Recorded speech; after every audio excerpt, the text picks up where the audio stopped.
Enough Pie is a nonprofit organization that is helping to protect the Upper Peninsula with creative placemaking, community engagement, and artistic collaborations. I talked with the interim executive director, Thetyka Robinson, for this edition of Quintin's Close-Ups. And if you haven't already, subscribe to my YouTube channel and like Quintin's Close-Ups on Facebook. Thetyka Robinson, welcome to the award-winning Quintin's Close-Ups. Thank you. Thank you for having me.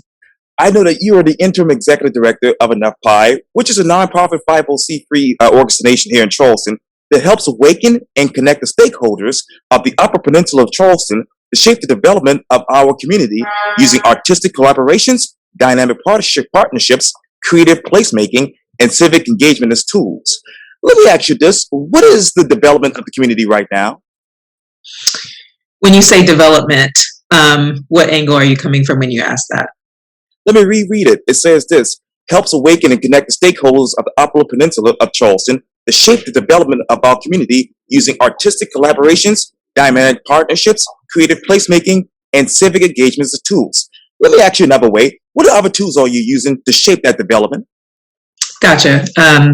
So we currently use creativity, which is a form of creative placemaking or artistic expression to connect and empower the community.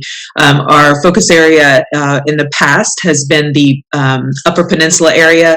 However, in this year, due to conversations and just listening as we should be, it's been expanded to we're looking at expanding it to the full peninsula. That has not officially been announced, but I guess it is now on here.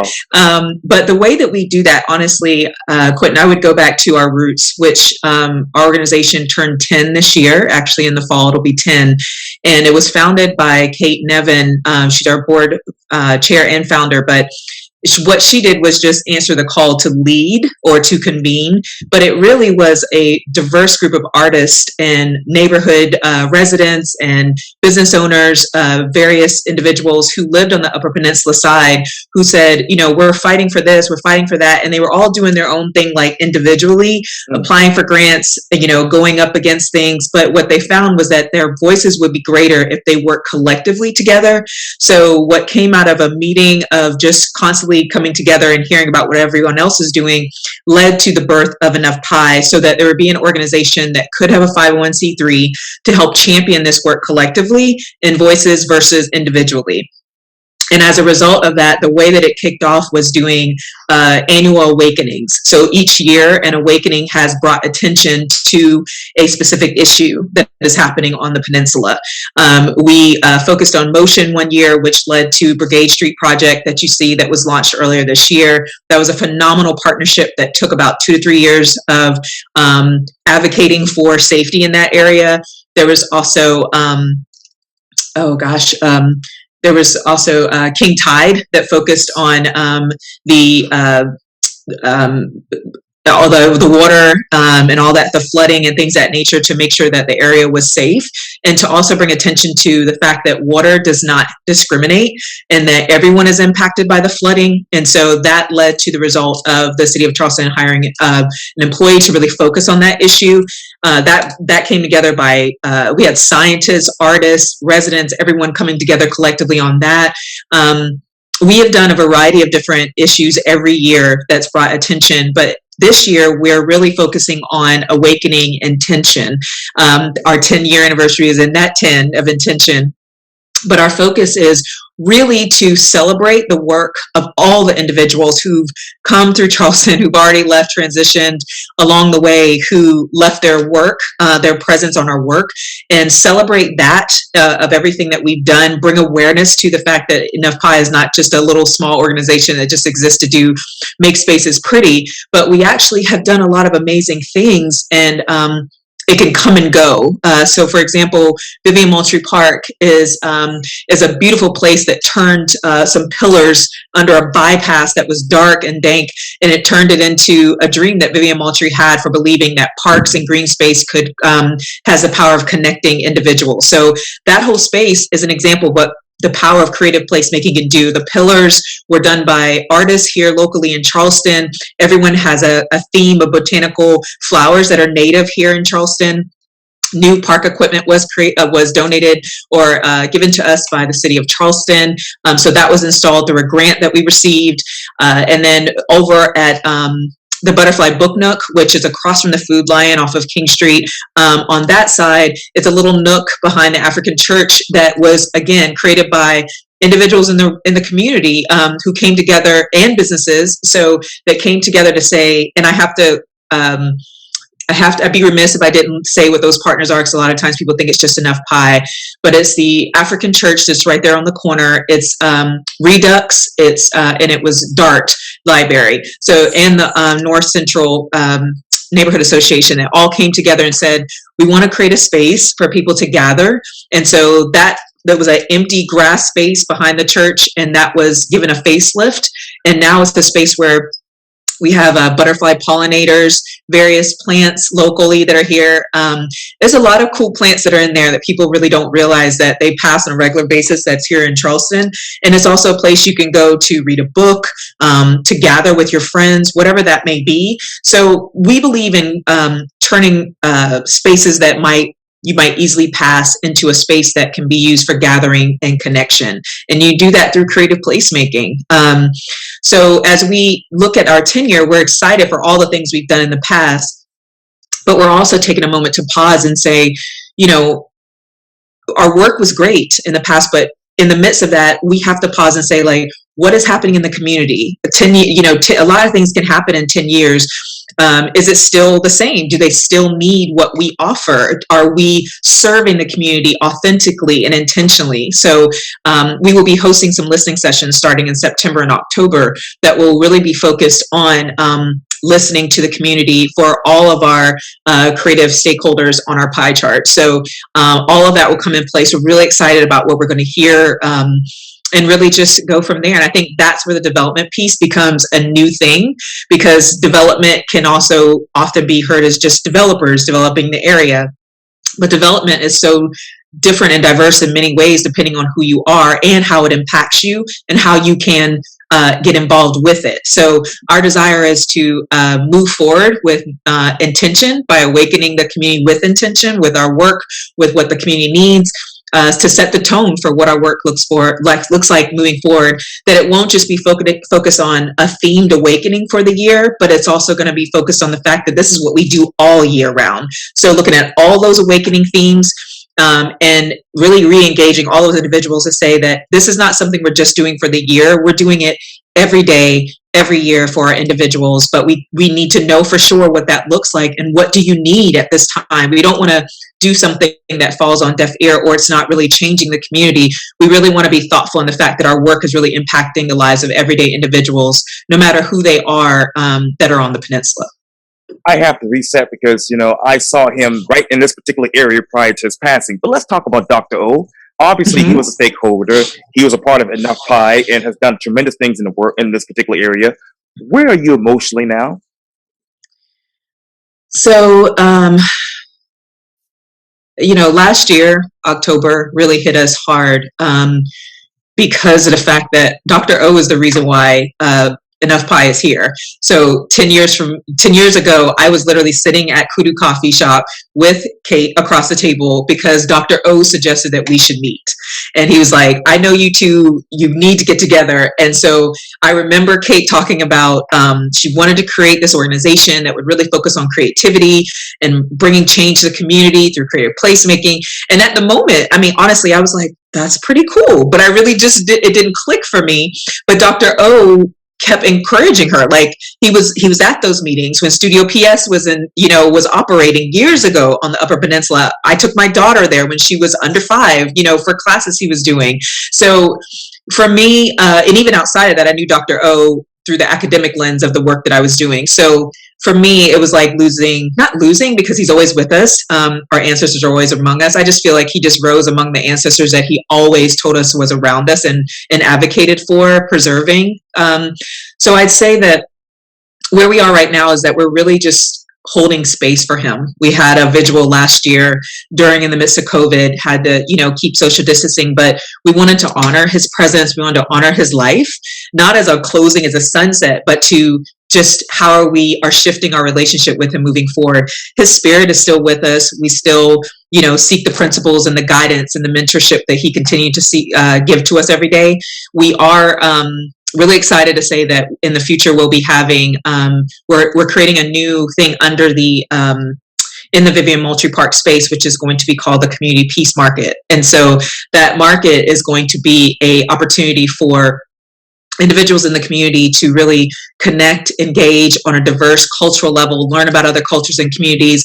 It's opening up to not just if you're black, white, which I feel like sometimes we tend to look in a binary lens of color or race. And so this is really from a cultural, bringing individuals from all various backgrounds, cultural ethnicities to the market for entertainment, for opportunities for booths, for just engagement and connection. And we have some great partnerships within the city who is very supportive, and other individuals who are like, that's a phenomenal idea. And so that should be launching at the late fall, if not early spring. And so we're really, really excited about that. So that is one way that we're honoring him, because he was all about peace. So that market is named after him. Here's a couple of questions I want to ask you, Thetyka. But let me ask you this. What principle and guidance are you looking towards now when it comes to, obviously, gentrification and development on the entire peninsula? Mm-hmm. I think that, we go back to our same roots as what those guiding principles we've always had, is that everyone's voice matters. And so I'm I'm born and raised here in Charleston. My family grew up right off of Bogard Street. My mom was raised there. My grandmother went to Greater St. Luke AME.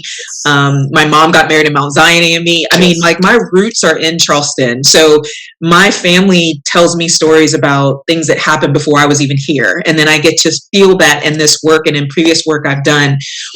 The biggest thing for me that has always been, as an African-American female that's born and raised here in Charleston, is that every voice matters. So in the midst of development, we know it's going to happen. We know we can't stop it, but we do know that just because it's going to happen doesn't mean that we should just submit to the fact that change is going to happen and then just forget everyone that lived there. At the end of the day, it really boils down to beautiful things can happen in the community, but they're even more beautiful and more intentional and more sustainable if you think about the people who were there before you. When we look at community, a lot of times we think of community as the people, and then you have people who look at community as the demographic footprint. I think that a lot of times when development happens, maybe developers intentionally feel like, I want to beautify this thing and I want to beautify this space and I have this vision, but it can only be sustainable without displacing people if accept and add in that community is global. It's the people, it's the demographics, it's the history, it's our children that will be in here later. So to me, I think that's the way that Enough Pie has always been intended to operate in that way, and the way that we've always pushed through is always having that lens of like putting the people at the center of the work and the center of change and the center of advocacy and everything. So our goal would be to always be able to work with developers in a sense of educating, advocating, having opportunity to bring voices to the table for them to listen to, not after something's already been created, but at the beginning, before you even start and you have the idea, to have those individuals at the table in the beginning to co-create a development for that community, for what they need, and also for what could be a benefit, for children and generations to come. Who are the stakeholders right now at the table? So we have a beautiful pie chart that is very diverse in the fact that it's divided into children and families, education, which would be colleges, universities, schools. We have businesses, small businesses. We have restaurants. We have like artistic studios, things of that nature. We have artists who are the creators in the space, and then we have art organizations that are also / nonprofits that are in that space who also align with our work.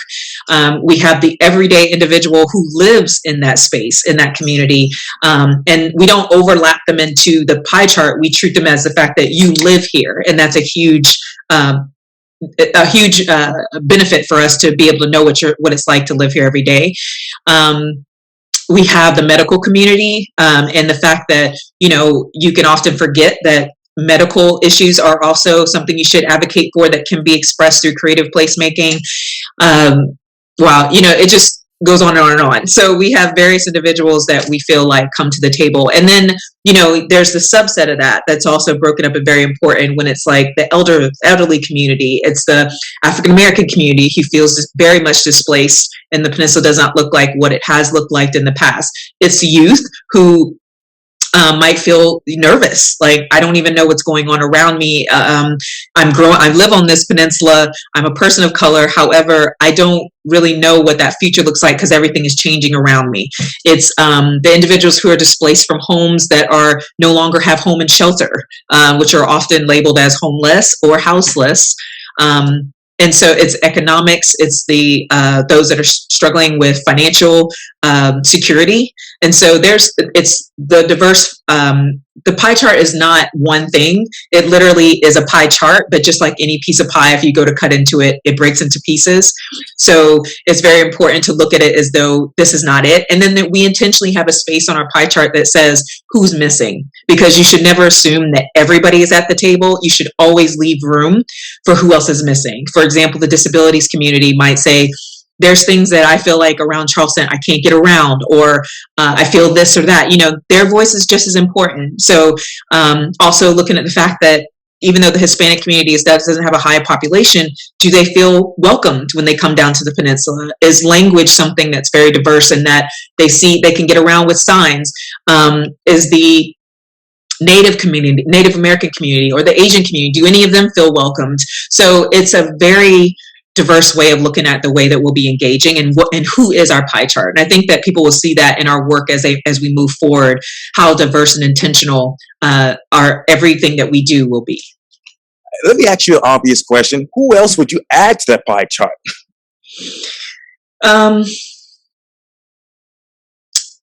I think that, I kind of broke it up a little bit more with the pies crumbling, but probably people who, have left that, that might have an interest and perspective to add to why they left.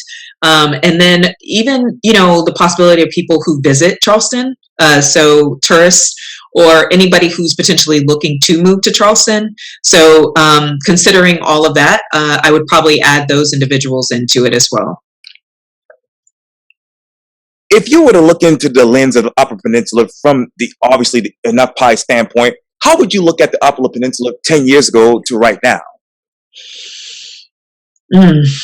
Well, the Upper Peninsula was very industrial then, so it wasn't as awakened per se as it is. There were a lot of those small businesses that are there now weren't on the peninsula. So you had oh man, it's slipping my tongue. There's the African American restaurant that was it was Black owned by female. I want to say Bertha. Oh, Miss that's right. Marvelous, yes, her. So yes, so you can see the remainings of that building, but you don't really know the history. She was there 10 years ago. You have individuals who, like the Studio PS that was there, that's no longer there. So I believe that even though it was more industrial, there was more opportunities for African Americans to have things in that space because it wasn't really sought after yet. It wasn't a rich area for development. So there were still a lot of also communities, like neighborhoods that people had lived in for like 40, 50 years that didn't feel threatened. So they still felt, comfortable living there. Now a lot of things have changed and they're still changing. So I think that I'm not going to say that people felt secure, but I think that people felt like that space wasn't a threat to be developed, to be concerned. But that a lot has changed where now you see a lot of other businesses that have moved in. It's starting to feel more eclectic and more that urban vibe, that's coming in and that cool. And we've all seen, if you haven't seen already, there's the markup of what it will look like in years to come. So walking paths and, various projects that are on the way. So to me, I feel like there was, even though it wasn't as developed as it is now, there was this sense of like, this is our little space and nugget. Let's preserve it and let's do some good here.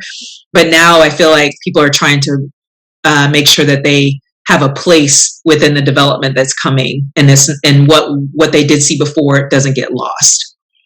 As a matter of fact, I was just past weekend. I was on my run and I ran past the old Martha Lou's place. So yeah, that's an iconic location for sure. Let me ask you this: you talk about obviously you all expanding past the Upper Peninsula now in a couple of months. What are you looking at from those particular lenses? So it's interesting because when we're in, say, Bridgeview, right, and we were doing last year, well, we've always done things in Bridgeview. We've done the ACE camp, we've did activities in the community over there. And so, but last fall, or actually last summer during COVID, we did our food distribution. And actually, Dr. O was a part of that. He'd bring out his, I think it's the Oasphere truck, and he would do, and Weeby would do like organic food tastings, like to just promote the understanding of eating vegan. And so they would bring that truck up. He would help to deliver boxes, things of that nature. But what we found is that we started just, you always want to do an evaluation of a program to make sure it's right, or are we serving you? So in the midst of asking questions, we learned that people said, if you're serving Bridgeview, you're actually also serving back to Green because the families connect. And then we also found that in other conversations, if people fell out of our footprint and there was a community that was aligned to our footprint, why are we, is there a reason why we've stopped at a certain point, on the peninsula? Is it that, that you've got back to Green, you've got other communities that are further up that on the other side that still need that voice. They still desire to have creative placemaking in their community too, and to beautify that space and have some people preserve and tell their stories. And so in the midst of hearing those conversations and really just thinking about, are we growing our own space? Then we started really connecting how what we're doing over here is also connecting over there. And so that's what led to our desire to want to expand. Where our focus areas have been, when we did an evaluation of really what our awakenings are, is social justice, environmental justice, culture preservation.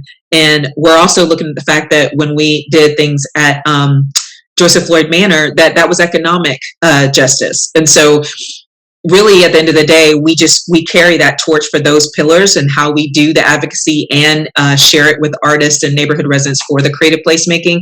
But we see it as we can expand it to the full peninsula. I was sharing it with one of the city councilmen, and he said, okay, but are you going to also preserve African-American stories? Because we want art too. And we also want our stories preserved. I was like, yes, sir. That is the goal of spreading it. So it's that the whole peninsula is touched. The whole peninsula is engaged because, for example, you said like, who's missing? And I think before you said that, and I mentioned it, or when I said the tourists. So imagine if we could have something that was a map or something that could help engage and connect the dots for tourists to learn more about what's happening and what the history has been on the peninsula. That would be phenomenal.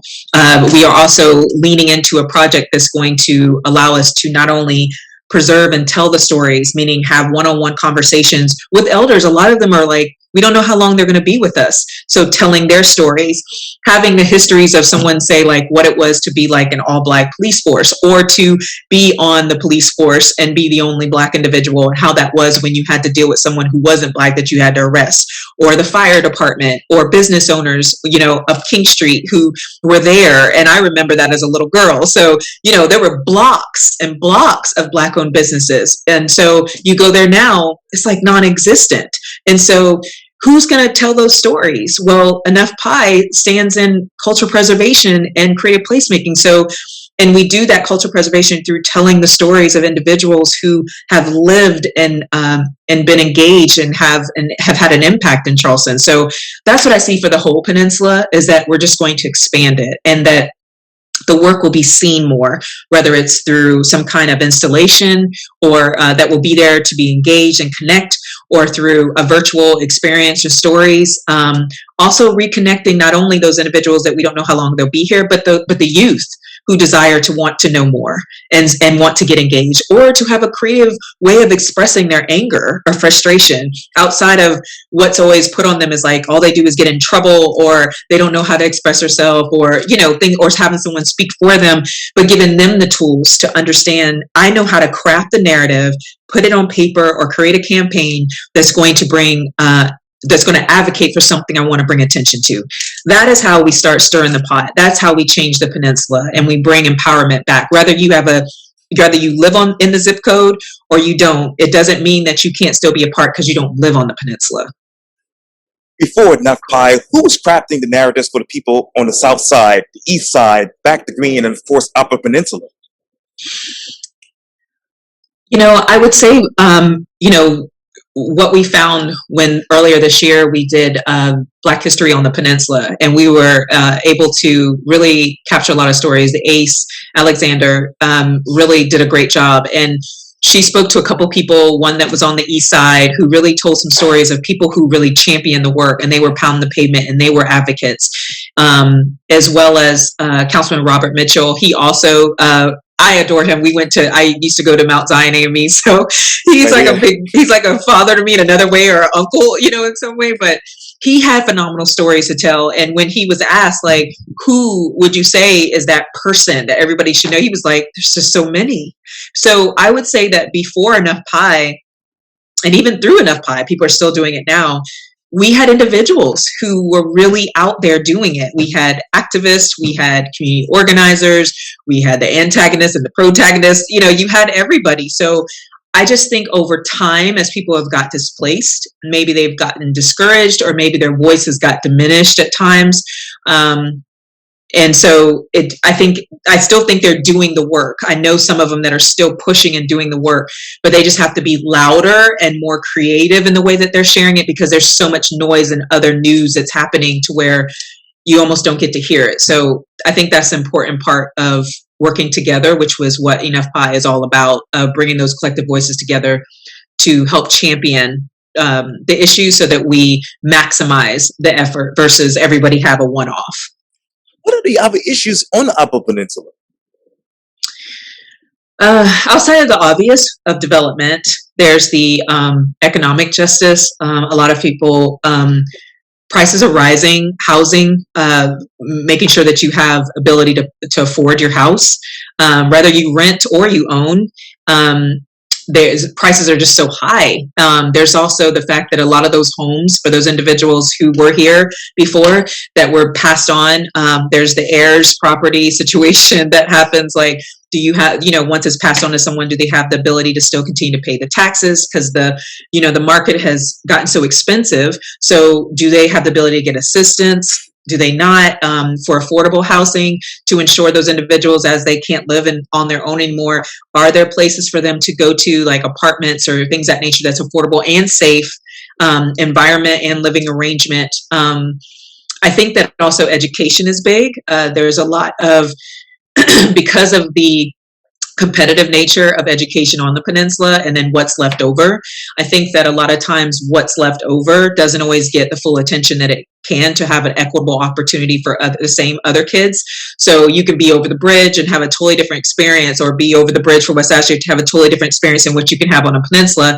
Or heck, you can be 5 blocks away and have a totally different experience than the children in that school than at the current school. So I do think that racial injustice is still in the air. I think that a lot of times we're kind of, that issue has become such a horse that people feel has been beaten, like, let's just move on.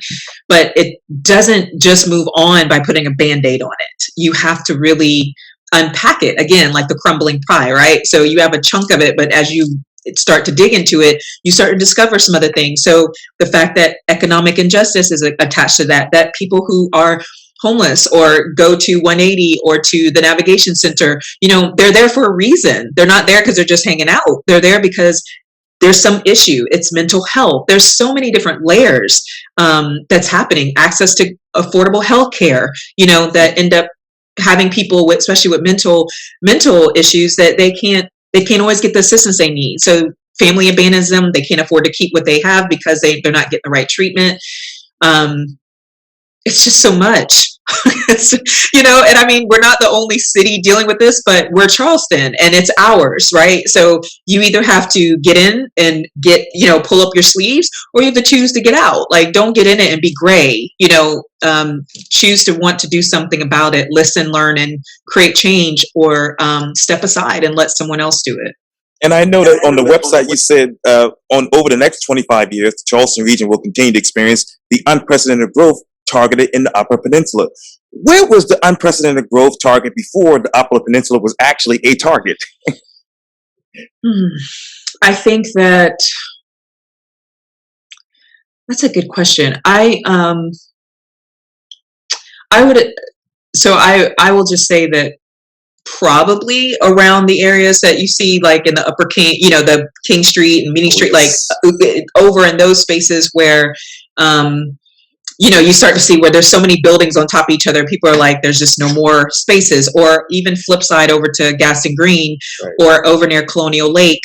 So I think that, it's hard because the peninsula is the peninsula, right? But it really is once you get out that you start to see where there's the land that's open. And that's the spaces that I feel like have been threatened.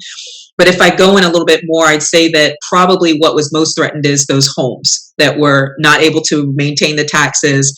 There wasn't someone to take it over. Probably those spaces where those homes were bought up, flipped, and now they're triple the price to live in them. So I would probably say the housing within the actual downtown community was probably more what was being targeted. And then when that was going, people started to say, well, this market's going pretty well, so let's start building some businesses and look at this Upper Peninsula, look at Gaston Green side, so you start to look at where the land is open. So I feel like probably that's where it was before. And I know on our website you also said this too. Currently there are approximately 3,000 residents, 1,500 plus housing units, and 200 businesses. Let me ask you this, Thetyka. Is the population, especially the population between the ages of 18 and 35, are they expanding or contracting? First, let me say that data has to be updated. So okay, we just pulled another report for that to be updated. So we're in the process of updating our website. So that content that data is dated, but it still at one time was correct. Okay. And then I'd say for now, I think that there are a good bit of 35-year-olds that are moving to the Charleston area. I think that there's a lot of entrepreneurs that are much younger that are moving to the community. I think that COVID, really even before COVID, but I think COVID emphasized it, where people who lived in a lot of metropolitan cities decided that being that close up on each other during COVID was probably not a good thing. So we're going to move out a little bit. We're going to go to the beach. And when businesses started saying we're going to work virtually, I think that that's when people also started to take the opportunity that, I don't have to be in an office. We can work virtually. I can live anywhere. I just need to be on a screen. So I think that that's where it increased, because the city of Charleston just did their comprehensive plan. Right. And I was a part of that community engagement team and helping to facilitate the dialogue and the ground game with the team, which was a phenomenal opportunity that the planning department did for the first time to be very intentional about really investing in community engagement.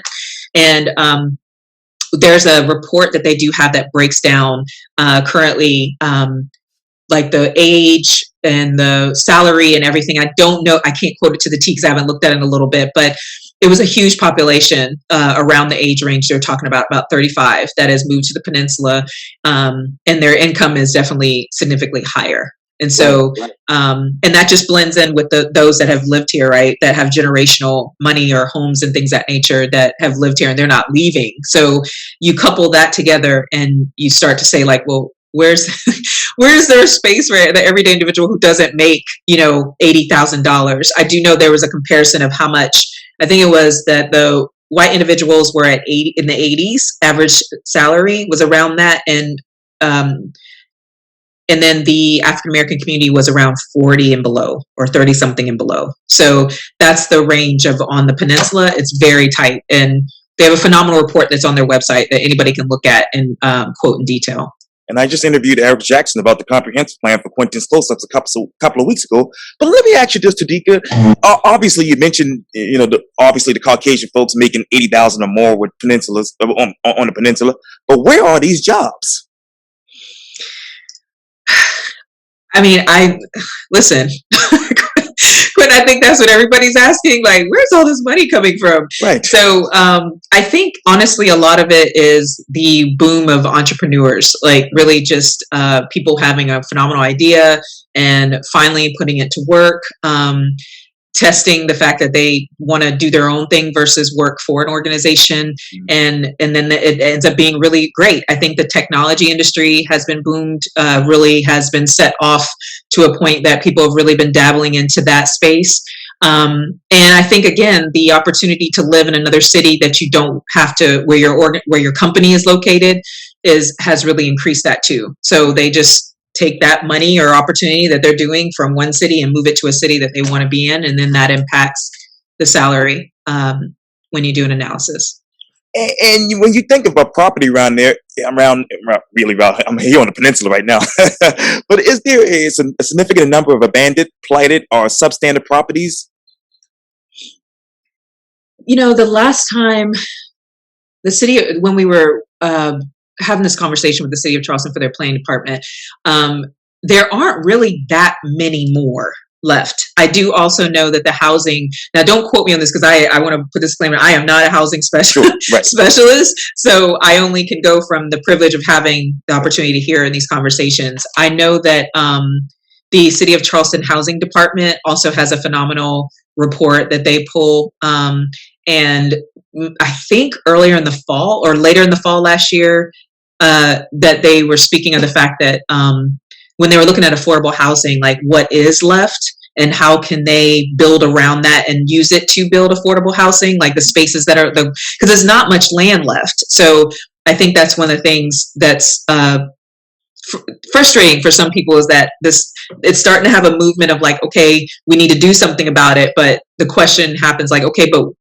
where's the land at for this, and so how are we going to make that happen? Is it a little too late, like too much too late?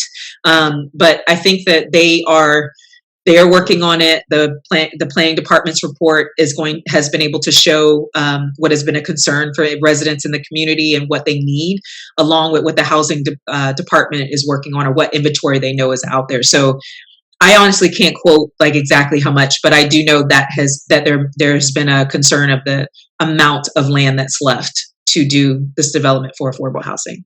And it might be a backwards question to Thetyka, but let me ask you this: how much has supply of obviously affordable housing increased by here in Charleston? I honestly don't know that question, Quintin. I mean, the answer to that, I wish I did, but I don't know that specifically. I'm still learning every day. Things are changing every day. I think that's the beauty of our work at Enough Pie, is that we really do open it up to like, what is the concern? And then we try to learn more about that. I do feel like when we start these listening sessions, that is going to come up. And I feel that we're going to hold space for what we learned and what we can do within our mission. And then what we can end up creating partnerships for other organizations to do that are already doing the work. And I know, obviously, too, on the website, you said this: while the city created a new incentive that is based, obviously, the new incentive-based zoning district that is unique to the Upper Peninsula, which awards height and density bonuses in exchange for developers adding community benefits like affordable housing, outdoor public space, and green stormwater practices, there's still more work to be done to face the repercussions of gentrification. Are there any studies about gentrified process, or gentrified places, that is, where the gentrifiers want to stop the gentrification process? My understanding is, with the involvement of the developers that I've come in contact with, I will say that I believe that they don't genuinely want to displace anybody from a community. I sincerely believe at the core, but I also think the dilemma is how do you not do that? So I think that's what developers probably have the biggest challenge with, is how do we develop a community without displacing individuals? And I will say that there are some developers who are starting to invest in nonprofits to help them help to be a liaison between the community and them. We've had the opportunity to do that. We're pushing forward with that. We have a phenomenal partnership or initiative that we'll be launching in the fall, if not the spring, that will be coming out. And I think it'll align with that. So I believe that more nonprofits are being approached to help developers understand, they don't want to be tagged as someone who's just coming in and tearing up a community and displacing people. So they're trying to reach out to nonprofits to say, can you help us understand? Can you help us so that we don't do what comes with the with gentrification? So I believe that they are trying to do that. I do think it's still a little sticky because money talks. So it really takes an organization that's very intentional and willing to say, we are willing to pause or change whatever we've already created due to what we hear. And I think that's the biggest thing that you will hear with anything, is that when you say you want authentic community engagement, or you want to really listen to the voices, you have to be humble enough to know that when I listen, maybe what we've already developed is not right, and this is not serving the community. So if we're saying we're focused on that, we have to hold space to know that we got to go back to the drawing board, because what we did isn't going to accommodate them, or we're going to displace them. Or you need to start from the beginning before you create anything, and come to the table to listen and hear what they say they need, so that you can co-create the development together. And this might be a silly question, Ms. Robinson, but let me ask you this. What more have you learned about the developers since this all have taken place with gentrification and development on the Upper Peninsula? Quintin, I'd say that what I've learned is basically what I just shared, is that they are human beings behind, the projects. They aren't robots, just coming out to do something and tear something up and displace the community. However, I do think that as time has changed, I believe that developers are trying to engage the community more. But what I will say, if they're not intentional and authentic in the way that they engage, what your true intention is going to come out. So if it was to check the box, that's going to be noticed and it's going to come out. You can't hide that. Or if it was that we really intentionally want to do something that's going to empower the community, and we're going to have the courage and be humble enough to start over from scratch to redesign this, then that's going to be seen too. So I would say that as developers are trying to be more authentic and trying to be more open, then I would just say that once they do that, which is what I'm starting to see a little bit more, is that they also need to follow through, and understanding that if you're checking the box, you're going to get pushback from people who have access to the community. And then if you don't, and you really are going to have that courage to say, we didn't know, we just kind of created this and we thought this was right, and we found out it's not right, and we're going to start over, then that will be seen and that will be welcomed in the community. So that's what I'd say that I'm seeing. And what's the mayor's urban strategy to allow Charleston to be fully climate proof by, say, 2025?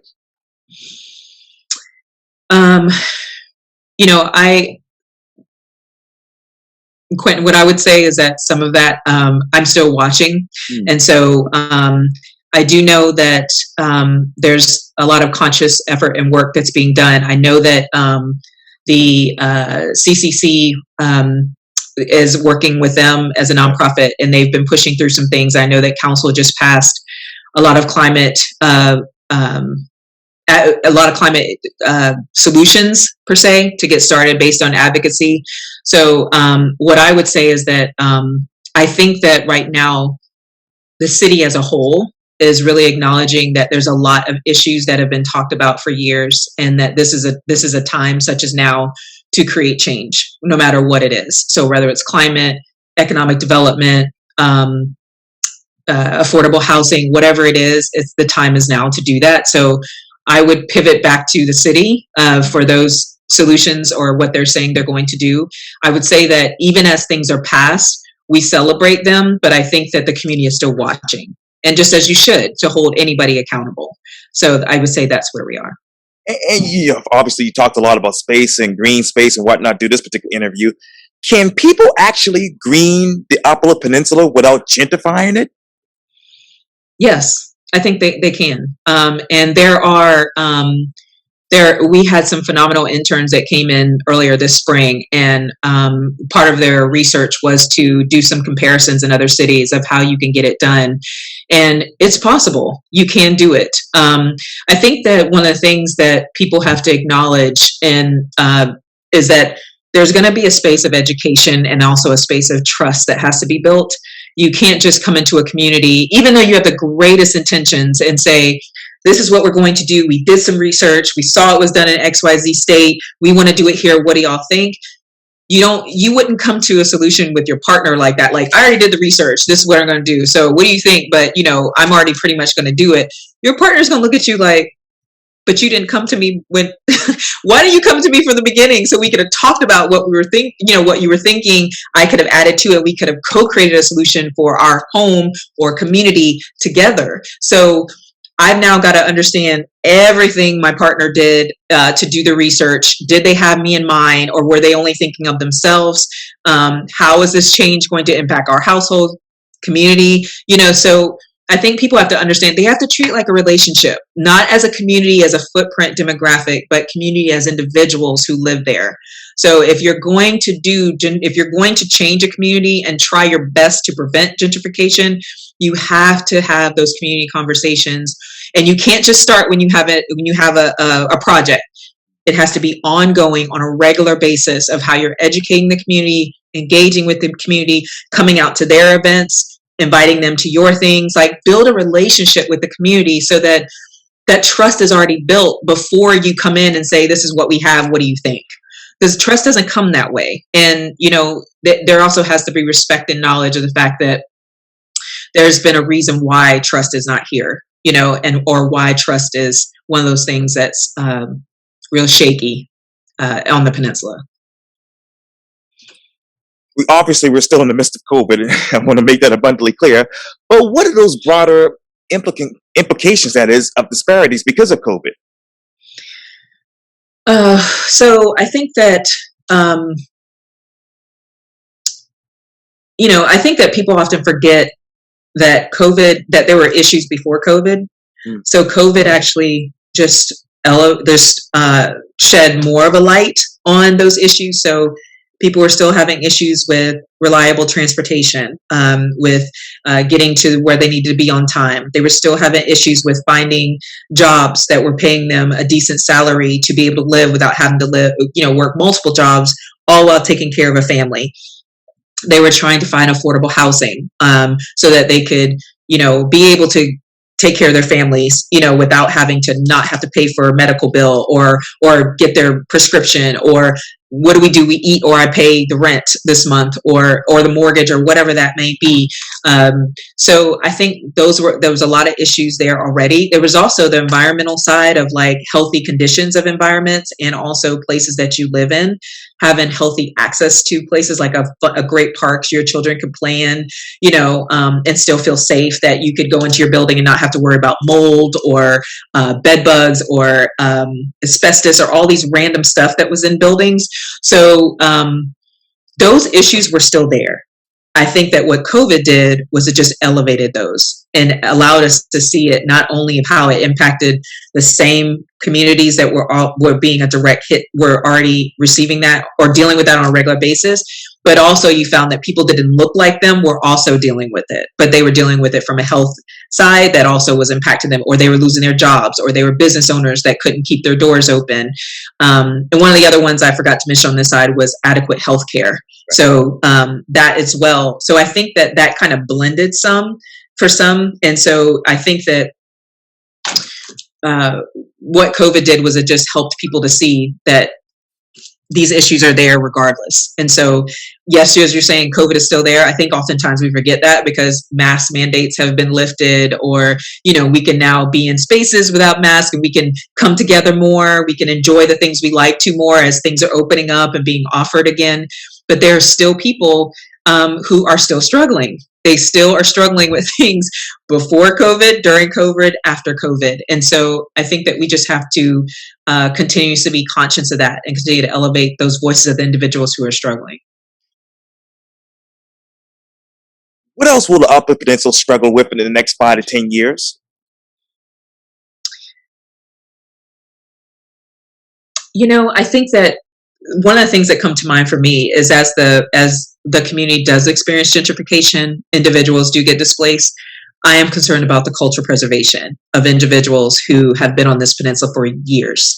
So I would say that's one of the things. So as someone's home gets bought out by someone who's from another state that moves in, and those communities start to change that happens more, who continues to tell those individual stories? Or if someone dies off, their community, their family moves, who continues to be the one to tell those stories? Because, for example, my grandmother grew up on not grew up, but raised my mom and her siblings and my grandfather on Bogart Street. When I was younger, that street looked totally different. There was more African Americans on that street than there were currently white individuals on that street. There was a Black-owned little grocery store on the corner that I used to go down to and get penny gum. One of my neighbor, I would step out. It was not one way; it was two ways. It was, you could come and go. You could park on the side of the street. It was very walkable and connecting community. People used to lean out their door and say, "Hey, how are you?" People knew me by name. I knew them by name. Now, when I go on, and even as my grandmother moved about 5 years ago, she sold her home. When I would just go to pick her up over the years and things started to change and the community started to change, I was looked at as the outsider that was coming onto the street. So it was not looked at like, oh, she must be coming to see Miss Such and Such. It was, oh, she's parked the wrong way, or not understanding I need to come close because my grandmother uses a walker and I want her to be safer if I park near this side of the curb versus if I go the opposite way and her cross the street. Or even realizing that my grandmother, who you might not see out anymore, actually used to know everybody on the street, but it's changed so much you don't know. Like that's the kind of feeling that you have in the midst of gentrification. Like, who are you to come on this block and tell me what I need to do when I've lived here before you? And for some people, I lived here before you were even born. And so that's the feeling that people have. That's the feeling. That's the thing I feel like is not being really really examined with a close lens. Is that as this community changes, how are we going to continue to preserve the individuals, the work they've done, the presence, the culture, the feel, the energy? How are we going to preserve that when everything is changing and it's not looking the same?